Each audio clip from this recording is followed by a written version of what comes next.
Como dato curioso, hay que mencionar una situación. Normalmente, cuando nosotros hablamos de arterias, nos estamos refiriendo a vasos sanguíneos que transportan sangre oxigenada. Normalmente, cuando nosotros nos referimos a venas, nos referimos a vasos sanguíneos que transportan sangre no oxigenada. En el caso del corazón, las cosas se invierten nada más en la parte de lo que corresponde a la circulación menor. Aquí la situación se invierte porque la arteria pulmonar, si se fijan, es la única arteria del cuerpo que no lleva sangre oxigenada, como podemos ver aquí.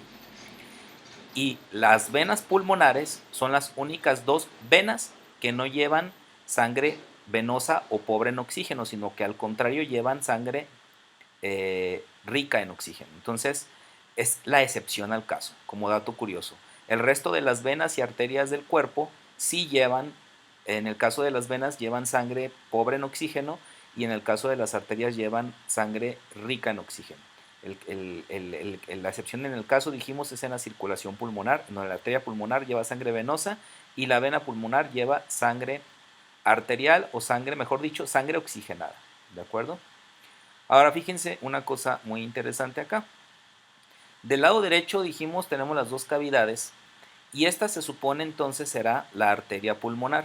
La arteria pulmonar se subdivide en dos ramas que podemos ver aquí, ¿sí?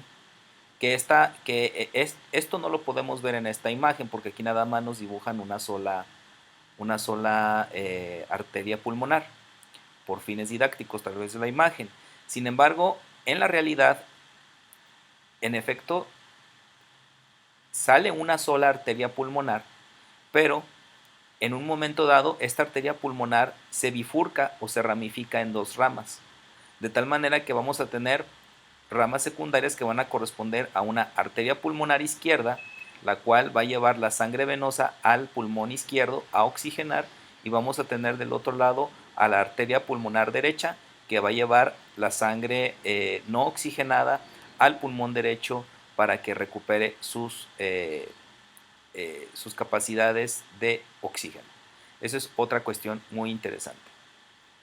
Con respecto a la aorta, bueno, la aorta, que es el vaso de mayor calibre de todo el cuerpo y que va a ser el vaso, como dijimos, principal en la transporte sanguíneo de sangre arterial a todo el cuerpo, bueno, pues también tiene tres ramificaciones, ¿de acuerdo?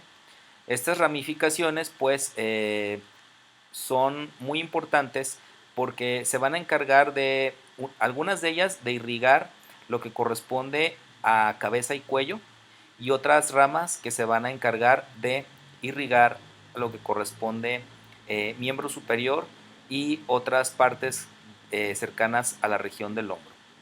Entonces, aquí se ve un poco más clara esa cuestión. Si se fijan aquí, yo tengo el ventrículo derecho, ¿sí? Aquí yo alcanzo a ver, aquí debería estar cerrada esta cavidad, porque de hecho el ventrículo derecho debería estar conectado a la arteria pulmonar principal. Y si se fijan, aquí nos va a marcar que esa arteria pulmonar, ¿sí?, se va a dividir en arteria pulmonar izquierda y aquí en arteria pulmonar derecha, ¿de acuerdo? En el caso de la aorta, vamos a encontrar que la aorta va a tener una raíz. Esa raíz es la que va a estar directamente conectada con el ventrículo izquierdo. Esa raíz, a su vez, si se fijan, forma una curvatura. Esa curvatura la vamos a llamar arco aórtico o callado aórtico. Y al final de cuentas, lo que va a suceder acá es que ese callado aórtico va a dar un giro hacia arriba y hacia atrás, ¿sí? De tal manera que la arteria aorta va a terminar pasando por detrás del corazón, ¿sí? Pero si se fijan, aquí hay otras tres ramificaciones principales, ¿sí?, que son también arterias de un calibre muy importante y que van a tener la función, como dijimos, de irrigar cabeza y cuello y también parte del miembro superior.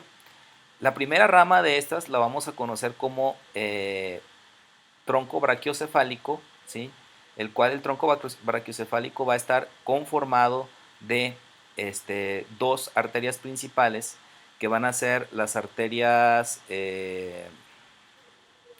Van a ser las arterias, a ver, voy a quitar aquí un poquito. Esta la acabamos superior. Va a ser la subclavia derecha y la arteria carótida común derecha. Este es en el primer caso. ¿Se fijan? Esto que estoy señalando aquí va a corresponder al tronco brachiocefálico que empieza justo sobre el callado aórtico.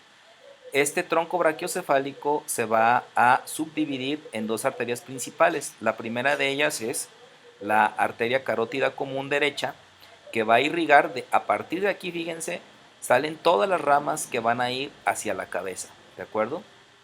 Y vamos a tener otra arteria principal que es la arteria subclavia derecha. La arteria subclavia, si se fijan, se va a encargar de irrigar regiones del hombro y va a ser la principal que me va a dar las ramificaciones terminales del miembro superior. Esa es la primera rama de la arteria aorta, pero tenemos otras dos ramas. Tenemos otra rama que es la arteria carótida común izquierda, ¿sí?